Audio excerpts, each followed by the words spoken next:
A very good afternoon to all of you dear students. Myself Kamlesh Thakkar, assistant professor government विलासा girls PG college से एक बार फिर आप सबके साथ। डियर स्टूडेंट्स, आज का जो टॉपिक है वो आपको यहाँ पर दिखाई दे रहा होगा इमेज में। एक बड़ा ही इंस्ट्रूमेंट है जिसकी सहायता से हम चार्ज पार्टिकल को क्या करते हैं, एक्सेलरेट करते हैं। यहाँ पर ई ओ और लॉरेंस जो है उन्होंने इसका इन्वेंशन किया था, जो यहाँ पर आपको दिखाई दे रहे हैं। तो डियर स्टूडेंट्स, आज का जो हमारा टॉपिक है वो है cyclotron. Cyclotron BSc part one paper one unit 4 का यह टॉपिक है, जो कि यूनिवर्सिटी के एग्जाम में बहुत अधिक इंपॉर्टेंट माना जाता है dear students. So let's go for cyclotron. क्या क्या पॉइंट्स हम इसमें देखेंगे और कैसे इसको डिटेल करेंगे, आइए देखते हैं।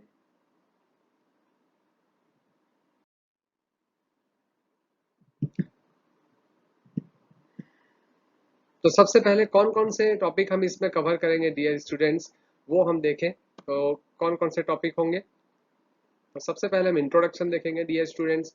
इंट्रोडक्शन के बाद हम समझेंगे कि साइक्लोट्रॉन किस प्रिंसिपल पर काम करता है, क्या उसका सिद्धांत होता है। उसके बाद हम देखेंगे कि उसका कंस्ट्रक्शन कैसे होता है, उसकी वर्किंग कैसे होती है। फिर सबसे इंपॉर्टेंट मैथमेटिकल इंटरप्रिटेशन पर भी हम आएंगे डियर स्टूडेंट्स। मैथमेटिकल इंटरप्रिटेशन के बाद हम इसके लिमिटेशंस देखेंगे, क्या यह नहीं कर सकता डियर स्टूडेंट्स, क्या इसका ऑप्शंस है आगे। तो लेट्स गो। इंट्रोडक्शन।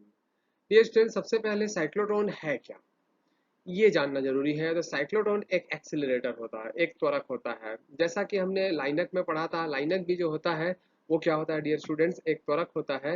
वैसे ही साइक्लोट्रॉन जो होता है डियर स्टूडेंट्स, एक एक्सिलरेटर होता है। एक्सिलरेटर सभी आप जानते हैं, जिसकी सहायता से हम चार्ज पार्टिकल को क्या करते हैं, एक्सिलरेट कर पाते हैं, वही होता है आपका एक्सिलरेटर। नेक्स्ट हम आगे देखें स्टूडेंट्स, किस में ये यूज होता है। जनरली इसका यूज इलेक्ट्रोमैग्नेटिक वेव की स्टडी में किया जाता है। इलेक्ट्रोमैग्नेटिक वेव की स्टडी में इसका यूज किया जाता है। आपको याद होगा मेडिकल थेरेपी में इसका यूज होता है। न्यूक्लियस ऑफ एटम के जो प्रॉपर्टीज होती है उसको स्टडी करने में इसका यूज किया जाता है। और जो पार्टिकल थेरेपी होती है, जिसको कैंसर के ट्रीटमेंट में जनरली हमने पढ़ा था कि लाइनक जो होता है उसका भी उपयोग होता है कैंसर के ट्रीटमेंट में, ठीक ऐसे ही साइक्लोट्रॉन का भी उपयोग जो होता है वो कैंसर के ट्रीटमेंट में होता है। So it is different from linac. Linac तो हमने पढ़ा था। लाइनक में क्या होता था डियर स्टूडेंट, जो चार्ज पार्टिकल होता था वो एक्सिलरेट तो होता था, लेकिन उसे हम एक्सिलरेट करते थे स्ट्रेट लाइन में, जिसमें बहुत सारे लिमिटेशंस थी। आपको याद होगा कि बहुत सारे हमको सिलेंडर्स उसमें बनाने पड़ते थे। अगर हमको उसकी जो एनर्जी है, उसको काइनेटिक एनर्जी है, उसको अगर इंड्यूस करना है, उसको अगर और बढ़ाना है, तो हमको बहुत सारे सिलेंडर की जरूरत पड़ती थी। पर यहाँ ऐसा नहीं है। यहाँ जो साइक्लोट्रॉन हम यूज कर रहे हैं वो एक्चुअल में सर्कुलर होता है, और सर्कुलर होने के कारण ये इजी हो जाता है कि हम सर्कुलर पाथ की रेडियस को धीरे धीरे बढ़ाते हुए उसकी जो एनर्जी होती है, काइनेटिक एनर्जी चार्ज पार्टिकल की, उसको हम क्या कर सकते हैं, बढ़ा सकते हैं। सो ये लॉरेंस जो अभी जिनका आपने फोटो देखा, उन्होंने 1932 में इसको इन्वेंट किया था। प्रिंसिपल, किस प्रिंसिपल पर ये काम करता है। There are two fields dear students, यहाँ दो क्षेत्र लगते हैं। एक तो आपका लगता है एक्सेलरेटेड चार्ज पार्टिकल के लिए electric field, that means charge particle को त्वरित करने के लिए एक विद्युत क्षेत्र यहाँ पर लगता है, चार्ज पार्टिकल को ये ऊर्जा बढ़ाने के लिए। और दूसरा लगता है कि मैग्नेटिक फील्ड है ना, turned charge particle into a circular पथ। जो सर्कुलर पथ होता है, उस सर्कुलर पथ में मूव कराने के लिए जो फील्ड यहाँ पर लगाई जाती है वो कैसी होती है, मैग्नेटिक फील्ड होती है। प्रिंसिपल क्या होता है, let's go for it. Principal dear student, ये प्रिंसिपल है। The charge particle pass through an accelerating potential, okay, and they are turned in a circular path by magnetic field, and again they are passed through that accelerating potential। Charge particle क्या कहाँ से होकर जाता है, एक accelerating त्वरित क्षेत्र से होकर गुजरता है, जो कि आपका इलेक्ट्रिक फील्ड होता है। और फिर जैसे ही वो आगे बढ़ता है तो चुंबकीय क्षेत्र क्या करता है, उसे सर्कुलर पाथ में मूव करता है। सर्कुलर पाथ में मूव करने के बाद जैसे ही वो मैग्नेटिक फील्ड से बाहर आता है, तो वो फिर से उसी विद्युत क्षेत्र में आ जाता है, जहां जो उसे क्या करता है, फिर से एक्सेलरेट करता है, जो उसे फिर से क्या करता है, त्वरित करता है। So on repeating this several times, the energy of the charged particle increase each time as they pass through an accelerating point। जितनी बार वो एक्सेलरेटिंग पोटेंशियल से होकर चार्ज पार्टिकल गुजरेगा, हर बार उसकी एनर्जी वो उसे इंड्यूस करेगा, हर बार उसकी एनर्जी को क्या करेगा डियर स्टूडेंट्स, बढ़ाएगा। तो चार्ज पार्टिकल की एनर्जी को कौन बढ़ाता है, इलेक्ट्रिक फील्ड बढ़ाता है। क्लियर, चार्ज पार्टिकल की एनर्जी को इलेक्ट्रिक फील्ड बढ़ा रहा है, और सर्कुलर पथ में मूव करने का काम जो करता है वो कौन करता है, मैग्नेटिक फील्ड करता है। Now construction and working. तो चलिए देखते हैं कि कैसे साइक्लोट्रॉन में क्या क्या चीजें बेसिकली लगेगी। बहुत अच्छे से यहाँ पर मैं एक्सप्लेन करूंगा कंस्ट्रक्शन को, आप चाहें तो उसे नोट डाउन भी कर सकते हैं और हम पॉइंट टू पॉइंट देखते जाएंगे। पहले तो हम फिगर पे ही आएंगे कि कंस्ट्रक्शन में होता क्या है। सबसे पहले देखिए, ये एक D1, एक खोखला चालक का टुकड़ा आया D1 और D2, जिसे हम डीज कहते हैं। ये डीज जो होता है, ये एक्चुअल में कैसा होता है, हॉलो होता है। मैं एक्सप्लेन इसके फिर करूंगा, अभी हम डायग्राम को बुलाते हैं, लेते जाते हैं। इस डीज का कनेक्शन पहले हमने किया है एक रेडियो फ्रीक्वेंसी ऑसिलेटर से। ये है आपका AC AC oscillator, A for AC alternating and O for oscillator. Radio और फ्रीक्वेंसी ऑसिलेटर जो होता है वो है जिससे हम पर्टिकुलर फ्रीक्वेंसी का ऑसिलेशन देते हैं, दैट मीन्स इलेक्ट्रिक फील्ड देते हैं, ऑसिलेटरी इलेक्ट्रिक फील्ड देते हैं। ओके, आगे बढ़ते हैं डियर स्टूडेंट्स। देखिए ये यहाँ पर एक मैग्नेट आ रहा है, दैट मीन्स मैग्नेटिक फील्ड यहाँ पर लगेगी। ये देखिए एक एन और ये एक एस, दैट मीन्स यहाँ पर क्या लगेगी, मैग्नेटिक फील्ड लगेगी डियर स्टूडेंट्स। ठीक है, फिर आगे बढ़ते हैं। आगे बढ़ेंगे तो देखिए ये हमारे बहुत सारे रिंग्स आपको दिख रहे हैं, मिल रहे हैं, जिस जो चार्ज पार्टिकल का आपका पाथ दिख रहा होगा, कोइंसेंट्रिक रिंग्स के फॉर्म में ये चार्ज पार्टिकल का पाथ। और ये जो येलो कलर की जो आपको रिंग दिखी डियर स्टूडेंट्स, यही हमारा जो है वो क्या करता है, साइक्लोट्रॉन को कवर करके रखता है। साइक्लोट्रॉन इसी के इस रिंग के अंदर ही क्या होता है, कंप्लीट होता है। ठीक है, तो ये जो सी आपका रिंग हमने जिसका नाम सी दिया है, उसी के अंदर क्या होता है, साइक्लोट्रॉन विराजमान रहता है, अंदर रहता है। ठीक है, तो चलिए हम देखते हैं। बहुत सिंपल है कि साइक्लोट्रॉन जो है वो एक निर्वात के अंदर क्या हुआ है, ये पूरा उपकरण बंद है। जो यहाँ पर सी रिंग दिख रही है उसके अंदर यहाँ दो खोखले चालक होते हैं, जिसमें से दोनों को डी के आकार के होने के कारण डीज कहते हैं, है ना। इसके मध्य वाला भाग जो रहता है वो गैप रहता है। इस गैप में जो रहता है वो आपका चार्ज पार्टिकल का सोर्स रहता है। किसका सोर्स रहता है, charge particle, positive charge particle का सोर्स रहता है। जब इस पॉजिटिव चार्ज पार्टिकल को यहाँ से निकाला जाता है, एमिट किया जाता है, तो ये पॉजिटिव चार्ज पार्टिकल जो होता है वो डीज के अंदर क्या करता है, इंटर करता है। वो डिपेंड करता है कि जो फील्ड, जो चार्ज पार्टिकल को जो डीज को दी गई जो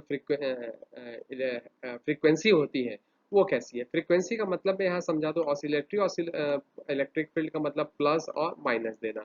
लेकिन इस प्लस और माइनस का डियर स्टूडेंट्स लगातार बदलना, ऑसिलेशंस होना।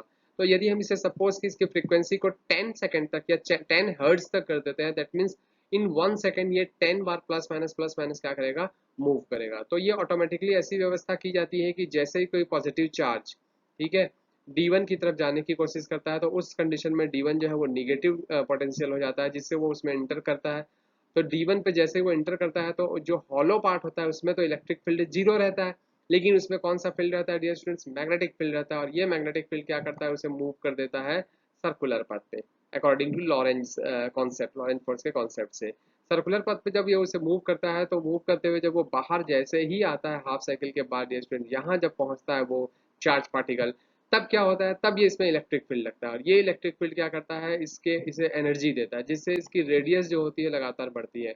जैसे ये बाहर आता है तो उस कंडीशन में जो D2 होता है वो कैसा हो जाता है, पॉजिटिव हो जाता है, और सॉरी निगेटिव हो जाता है पॉजिटिव से, जिससे फिर से ये इससे अट्रैक्ट होकर वो दूसरे सर्कुलर पाथ में क्या होता है, मूव करके D2 में इंटर करता है। और D2 में इंटर करता है तो मैग्नेटिक फील्ड फिर क्या करता है, उसे इंड्यूस करता है, और इलेक्ट्रिक फील्ड क्या होता है वहां पर समाप्त हो जाता है, कम हो जाता है, खत्म हो जाता है, जिससे वो फिर मूव करके कहा जाता है, बाहर आ जाता है। और इस प्रकार क्या होता है, बढ़ती हुई त्रिज्या में, दैट मीन्स रेडियस लगातार बढ़ती जाती है, और बढ़ती हुई त्रिज्या में ये क्या करता है, इसकी स्पीड बढ़ती जाती है और बढ़ती जाती है, और इसे एक पर्टिकुलर एक विंडो से हम क्या निकालते हैं, बाहर निकाल देते हैं, जो कि न्यूक्लियर रिएक्शन या जहाँ पर भी हमें यूज होता है उसका, और चाहे वो यूरेनियम 238 में इसे कोलाइड करना या कहीं और इसकी वेलोसिटी को हमको लेना है, वहां पर हम इसे बाहर निकाल पाते हैं।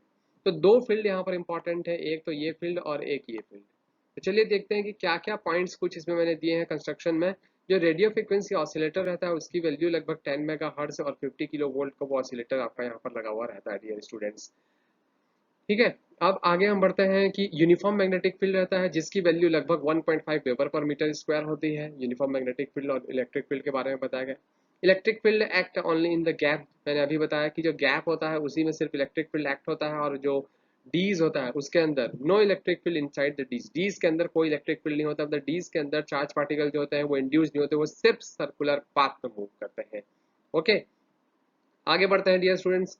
उसके बाद हम देखते हैं only the magnetic field is inside the D. अगर डी में मैग्नेटिक फील्ड है तो इस होते हैं, ये बात अच्छे से आपको ध्यान रखनी है, don't forget it. Okay, so under the electric effect of magnetic field क्या होता है, motion of the positive ion inside D is circular. ये बात यहाँ पर क्लियर की हमने अभी भी। और so under the effect of electric field क्या होता है, गैप में होता है चार्ज पार्टिकल इज एक्सीलरेटिंग। तो इलेक्ट्रिक फील्ड के कारण चार्ज पार्टिकल एक्सीलरेट होते हैं, और inside circular path. Effect of magnetic field के कारण वो क्या करते हैं, सर्कुलर पाथ पे मूव करते हैं। ठीक है डियर स्टूडेंट्स। तो मैथमेटिकल इंटरप्रिटेशन समझते हैं। मैथमेटिकल इंटरप्रिटेशन में डियर स्टूडेंट्स हम देखते हैं Lorentz force Q B B acting on charge particle provide the centripetal force. Lorentz force हमने अभी पढ़ा था, देखा था कि जब सर्कुलर पथ में वो मूव करेगा, सर्कुलर पथ में जब वो इंटर करता है तो इंटर परपेंडिकुलरली करता है, तो जो फोर्स लगता है वो कौन सा फोर्स होता है, लॉरेंज फोर्स होता है। और लॉरेंज फोर्स अगर सर्कुलर पथ में मूव करता है तो वही क्या प्रोवाइड करेगा, सेंट्रीपिटल फोर्स। तो इस कॉन्सेप्ट से हमें समझ में आया कि Lorentz force is equal to centripetal force. तो Q B B equal to M V square by R. तो आर की वैल्यू यहाँ से अगर फाइंड आउट करें तो M B by Q B, equation number 1, V B यहाँ से कैंसिल होगा, और आर की वैल्यू हमने यहाँ से फाइंड आउट की तो M B by Q B हमें फाइंड आउट है। बहुत इंपॉर्टेंट है ये equation. Time taken to complete half cycle, अगर हमें टाइम टेकन करना है हाफ साइकिल के लिए तो डिस्टेंस अपॉन वेलोसिटी जो होता है वो टाइम का फॉर्मूला रहता है, ठीक है। लेकिन हाफ सेकंड है तो टाइम पीरियड बाय 2, तो हाफ सेकंड के लिए क्या होगा, जनरल जनरल सी बात है, ये डिस्टेंस होगी वो पाई आर होगी, है ना, हाफ सर्कमफेरेंस होगी अपॉन वेलोसिटी आपकी सपोज v है तो वो v होगी। नेक्स्ट हम आगे बढ़ते हैं। अगर यहाँ पे हमारे पास जो r की वैल्यू है डियर स्टूडेंट, ये r जो है उस r की वैल्यू को हमने यहाँ पर पुट किया है। थोड़ा सा इसे साफ कर दें ताकि आपको अच्छे से समझ में आए। ये देखिए यहाँ तक हमारा क्लियर था। अब हम बात कर रहे हैं r की। ये r हमारा है, इस r के प्लेस पे इक्वेशन नंबर 1 से जो वैल्यू है उसको हमने यहाँ पर पुट किया है, करेक्ट। इक्वेशन नंबर 1 से हमने r की वैल्यू को पुट किया, उसके बाद देखिए हमारे जो पास वैल्यू आई जो t/2 की, वो आई इक्वेशन नंबर 2 में पाई m बाय क्यू बी। तो नेक्स्ट नेक्स्ट देखते हैं टाइम क्या हुआ। टाइम जो आया वो कभी भी डिपेंड नहीं किया वेलोसिटी पे, बहुत इंपॉर्टेंट चीज, और ना ही पाथ पे, कि भाई आप कितनी वेलोसिटी दे रहे हो या कितना पाथ है उससे मतलब नहीं है टाइम को, ठीक है। तो एसेंशियल कंडीशन आर दैट, क्या कंडीशंस बहुत जरूरी है यहाँ पर, फ्रीक्वेंसी ऑफ इलेक्ट्रिक फील्ड जो हम देते हैं वो frequency of circular path in magnetic field होना चाहिए। दैट मींस रिजोनेंस कंडीशन होनी चाहिए। रिजोनेंस कंडीशन डियर स्टूडेंट आप समझते हैं रिजोनेंस कंडीशन के बारे में कि क्या होती है। रिजोनेंस कंडीशन की दी गई आवृत्ति जो है यदि उसकी स्वाभाविक आवृत्ति के बराबर हो तो उसे रिजोनेंस कहते हैं। तो यहाँ जो इलेक्ट्रिक फील्ड जो फ्रीक्वेंसी प्रोवाइड करता है, यदि वो फ्रीक्वेंसी जो है वो सर्कुलर पाथ मैग्नेटिक फील्ड की जो फ्रीक्वेंसी है उसके यदि इक्वल होती है तो रिजोनेंस की कंडीशन होता है। ये जरूरी है साइक्लोट्रॉन के लिए। सो द रिजोनेंस फ्रीक्वेंसी अगर हमें फाइंड आउट करना है तो टाइम पीरियड का हमें क्या करना पड़ेगा, उल्टा। तो पहले तो इक्वेशन नंबर 2 से हम लेते हैं टाइम पीरियड। तो टाइम पीरियड फाइंड आउट करना है तो हाफ टाइम पीरियड का फुल करने के लिए 2 से मल्टीप्लाई किया, तो ये हमारा जो पोर्शन आया वो टाइम पीरियड आएगा। और जब हम टाइम पीरियड का उल्टा करेंगे डियर स्टूडेंट्स, रेसिप्रोकल करेंगे, तो हमारे पास क्या आ जाएगी, फ्रीक्वेंसी आ जाएगी। थोड़ा सा इसे यहाँ से क्लियर करें, हाँ यहाँ देखिए आप फ्रीक्वेंसी हमको दिखाई दे रही है, ये फ्रीक्वेंसी आ गई, ये फ्रीक्वेंसी का फॉर्मूला। तो फ्रीक्वेंसी जो है वो भी पोटेंशियल पे डिपेंड नहीं करती है। आपको हम आगे डिपेंडेंस को हम समझेंगे इसको। ये साइक्लोट्रॉन फ्रीक्वेंसी के लिए जो है डेरिवेशन आया। नेक्स्ट हम आगे इसको कंटिन्यू रखते हैं। सबसे पहले maximum energy acquired by the particle. अगर पार्टिकल जो है वो चल रहा है उसकी मैक्सिमम एनर्जी कितनी है, तो भाई Q V B M B square by R से हम यहाँ से एनर्जी फाइंड आउट कर सकते हैं। एनर्जी फाइंड आउट करने के लिए हम पहले वेलोसिटी फाइंड आउट करने, फिर हाफ एम बी स्क्वायर में वी की वैल्यू मैक्सिमम की वैल्यू रख दें तो हमें एनर्जी क्या हो जाएगी, मिल जाएगी। तो momentum gained by the particle, यदि हमारे पास वेलोसिटी मैक्सिमम है तो मोमेंटम के लिए मास से प्रोडक्ट करना होगा, तो हम भाई मास से प्रोडक्ट कर देते हैं। तो मास से प्रोडक्ट करेंगे तो ये हमारा मैक्सिमम मोमेंटम मिल जाएगा, करेक्ट। आगे बढ़ते हैं dear student. Maximum kinetic energy क्या हुई, 1/2 एम वी मैक्स स्क्वायर आपको निकालना पड़ेगा। तो ये हमारी मैक्सिमम काइनेटिक एनर्जी हुई इक्वेशन नंबर 6 में, और ये हमारा मैक्सिमम क्या हुआ, मोमेंटम हुआ। ओके, चलिए आगे बढ़ते हैं dear students. So for obtain the maximum momentum और हाई एनर्जी फॉर साइक्लोट्रॉन क्या क्या पॉइंट्स इसमें होने चाहिए। आर मस्ट बी लार्ज होना चाहिए, भाई दिख रहा है यहाँ पर कि आर लार्ज होना चाहिए, रेडियस लार्ज होना चाहिए, बी जो है मैग्नेटिक फील्ड बी जो होनी चाहिए वो क्या होनी चाहिए, लार्ज होनी चाहिए, बहुत ज़्यादा, है ना। इसके भी साइड्स हम और क्या समझना चाहेंगे डियर स्टूडेंट्स, इसके भी साइड्स हम जानेंगे कि क्वेश्चन नंबर 4 और 5 से ये चीज़ हमें समझ में आ रही है डियर स्टूडेंट्स कि जो मोमेंटम या मैक्सिमम एनर्जी है वो कभी भी वोल्टेज पे डिपेंड नहीं करती। हमने पहले ही बताया कि जो पोटेंशियल अप्लाइड हो रहा है, अभी पिछले स्लाइड में हमने देखा कि पोटेंशियल पर कभी भी जो फ्रीक्वेंसी होती है वो भी डिपेंड नहीं करती। तो यहाँ मैक्सिमम एनर्जी और मैक्सिमम जो आपको मोमेंटम फाइंड आउट हो रहा है डियर स्टूडेंट, वो भी कभी भी किस पे डिपेंड नहीं करता है, वो पोटेंशियल पे डिपेंड नहीं करता। तो चलिए लिमिटेशंस में आते हैं डियर स्टूडेंट्स, क्या होती है इसकी लिमिटेशंस, इसको समझेंगे, बाकी चीज़ें आपको क्लियर हो गई होंगी डियर स्टूडेंट्स। लिमिटेशंस क्या क्या होती है? Cyclotron can not be use to increase the energy of the electron, electron की एनर्जी को वो कभी भी इंक्रीज नहीं कर सकता डियर स्टूडेंट्स, ये इसकी लिमिटेशंस में आएगा, क्योंकि इलेक्ट्रॉन की एनर्जी जो होती है बहुत कम होती है, वो फ्लोट करने लगता है, जिससे वो बहुत हल्का होने के कारण ये पॉसिबल नहीं है dear students. There are a limit to increase the velocity of charge particle, velocity of charge particle को इंक्रीज करने के लिए भी हम क्या कर सकते हैं, एक लिमिट में इसे इंक्रीज कर सकते हैं। फॉर एग्जांपल जो एक कॉन्सेप्ट है उसको समझते हैं, m equal to m not upon root of 1 minus v square by c square dear students. ये जो फॉर्मूला आपको दिखाई दे रहा है, इस फॉर्मूले में यदि हमने वेलोसिटी तो इंक्रीज की, ठीक है, लेकिन यदि v की वैल्यू c के वैल्यू के इक्वल हो जाती है तो उस कंडीशन में क्या होगा, m की वैल्यू जो होगी वो इनफाइनाइट हो जाएगी, जो कि अगर मास ही आपका इनफाइनाइट हो जाएगा तो फिर उसे हम क्या नहीं कर सकते, एक्सेलरेट नहीं कर सकते। नेक्स्ट, जो भी चार्ज पार्टिकल में चार्ज है वही एक्सेलरेट हो सकते हैं, न्यूट्रॉन जैसे पार्टिकल को हम एक्सेलरेट नहीं कर सकते।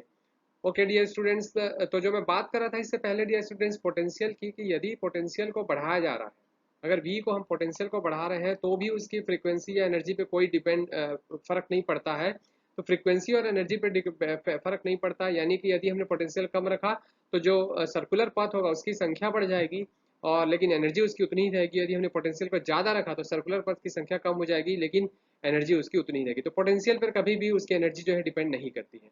आई थिंक आपको आज का ये टॉपिक समझ में आया होगा डियर स्टूडेंट्स, बहुत अच्छे से पढ़ाई कीजिए, पॉज करके पढ़िए, जहाँ समझ में ना आया उसका उसे कमेंट्स कीजिए। So thank you very much, पसंद आया तो लाइक कीजिए और सब्सक्राइब कीजिए dear students, thank you very much.